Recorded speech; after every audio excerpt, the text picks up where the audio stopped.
Bonjour et bonne année, bienvenue dans cette nouvelle vidéo. Aujourd'hui, je vous emmène avec moi visiter un lieu plein de surprises dans lequel se cache un piano. Mais avant, je vais vous resituer le contexte, car les vidéos que vous allez voir, pour une fois, sont en voix off, car lors de l'exploration, on ne pouvait absolument pas parler et je vais vous montrer pourquoi. Alors pour mieux que vous visualisez mes explications, je vais vous montrer directement sur l'ordinateur, ça sera bien plus facile. Voilà, donc en fait, pour faire simple, là, c'est toute la propriété du lieu qu'on voulait visiter et l'urbex en question, il est ici. Pour pouvoir y accéder, on avait vu qu'il y avait un parking juste là à côté, donc on s'est dit tout simplement, on va venir se garer là. Le problème, c'est qu'ici, il y avait une mairie. C'est que la nuit passée, en fait, il y a eu un gros orage dans toute la région et ici, juste le petit arbre qui est là, il est tombé sur le toit de la mairie.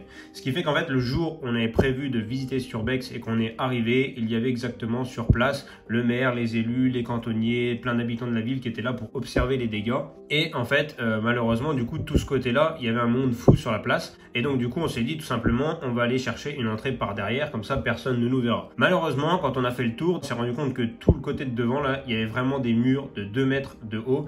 Donc, c'était pas escaladable. Derrière, il y avait un grand vide. Et du coup, on aurait pu descendre en sautant, mais le problème, c'est qu'il fallait être sûr de pouvoir remonter. Et vu qu'on n'était pas sûr, juste par ici à peu près, on avait trouvé un petit trou dans les buissons, je vais vous mettre la vidéo, vous allez voir. En fait, on s'est rendu compte en voulant rentrer par là que le lieu était piégé. Donc là, tout de suite, on a pensé que, vu l'état du bâtiment, vu de l'extérieur, les fenêtres avaient l'air toutes cassées, etc. On s'est dit, je pense pas que ce soit le propriétaire qui cherche à protéger sa propriété, mais plutôt la mairie et les habitants d'à côté qui en ont marre ou alors qui trouvent ça trop dangereux. Donc ils ont placé des pièges. Et en refaisant le tour pour trouver une entrée, on s'est rendu compte qu'en fait, cette espèce de fil barbelé en lame de rasoir, il y en avait tout autour de la propriété, tout le long des murs. Et on ne les avait pas vus en passant. Du coup, on a trouvé ça super dangereux. Et là, en fait, on a compris qu'on ne pourrait ni rentrer par là parce qu'il n'y avait aucun passage, ni par là à cause du mur et des barbelés. Donc la seule entrée possible était du côté du parking, là où il y avait tout le monde. Il y avait une petite entrée juste ici, heureusement pour nous, qui était plein de barbelés, mais bon, encore, on pouvait réussir à passer cette fois-ci.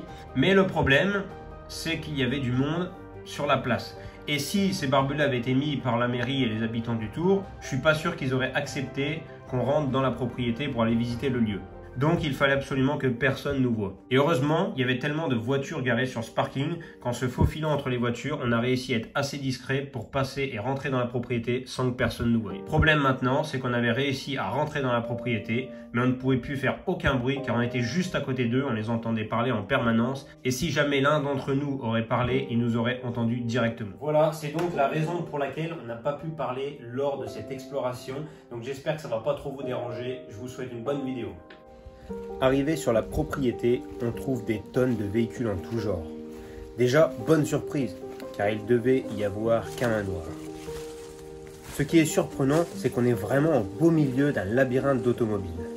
On ne sait plus où donner de la tête, il y a de tout. Des tracteurs de vignerons, une pelleteuse, des voitures, de toutes les marques. Plusieurs engins agricoles, des camions, des motos, des remorques, il y a de tout. On pouvait vraiment se croire dans un garage, mais cette balançoire nous rappelait que nous sommes dans un jardin.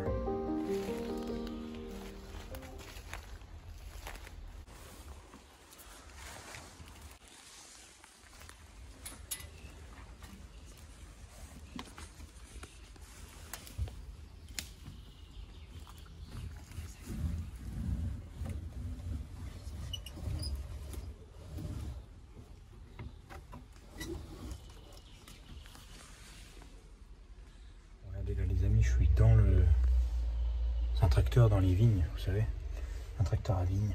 Là je suis juste dedans. Regardez, je vais vous montrer le volant. On parle pas fort pendant cette Surbex. En fait, il y a la mairie qui est juste à côté et il y a le maire qui est dehors avec plein de gens. Voilà, donc on peut absolument pas parler. J'en profite que pendant que je suis dans le tracteur pour pas qu'ils m'entendent. Je vous montre vite fait l'intérieur. On a des petits boutons.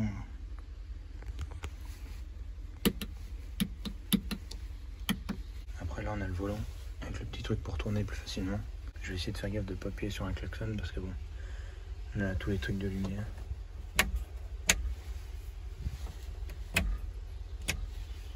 Bien sûr, il n'y a rien qui marche. Je sais même pas s'il y a la clé sur le contact. Je sais même pas où est le contact de... Bon, et après, on a la manette qui est là. On a des manettes là. Voilà. On a la manette là au pouce. Et là, voilà, en réglage, arrêt marche. Voilà un peu tout ce qu'il y a. Et derrière, il y a la cuve. Alors, ce tracteur-là, c'était peut-être pour arroser, mettre du produit dans les champs, je sais pas. Enfin, dans les vignes en tout cas, parce que c'est un tout petit truc. Allez, un scooter. Alors, on regardera après. T'as le 4x4. C'est un bateau derrière. On a pas mal profité des véhicules, même si on n'a pas pu trop regarder l'intérieur à cause de la végétation qui les recouvrait ou des bruits des portières qui risquaient d'alerter le voisinage. Du coup, maintenant, on décide de s'approcher du bâtiment pour essayer de trouver l'entrée et trouver ce fameux piano. Mais très vite, on se rend compte que les entrées ont l'air d'être bouchées et que l'intérieur du bâtiment est tout effondré. On va donc chercher un passage pendant de longues minutes et puis finalement...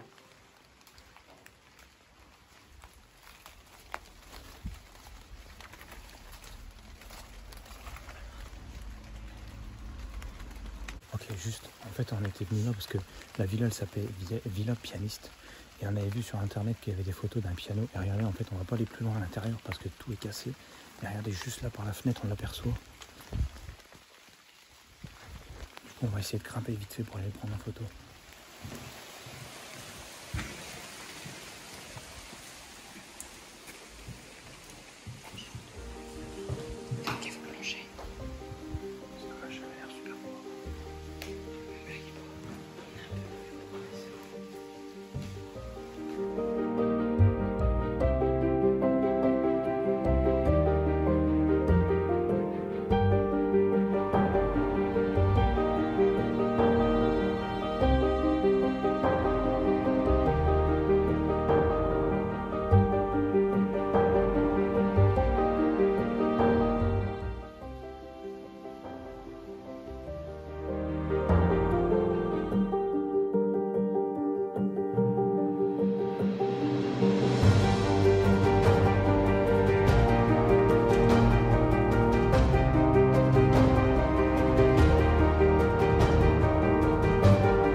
Encore une dépanneuse.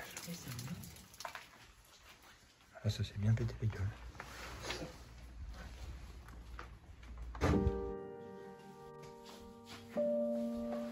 Voilà, on a fini par ressortir et par chance, personne ne nous a vus. Pour terminer avec ce manoir, on ne connaît ni son histoire, ni son propriétaire, ni la cause de son effondrement et pourquoi il y a autant de véhicules. En tout cas, ce lieu cache encore de nombreux mystères, mais le plus grand reste ce piano. Alors que toutes les pièces, sans exception, sont totalement détruites du sol au plafond, il reste le seul intact, là, debout, à résister aux intempéries, aux courants d'air. Serait-il protégé par l'esprit errant de son propriétaire? Mystère. En tout cas, il fait le charme de ce lieu.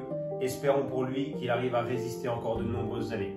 Cette vidéo touche à sa fin, j'espère qu'elle vous a plu. N'hésite pas à t'abonner pour bien commencer l'année. À la prochaine.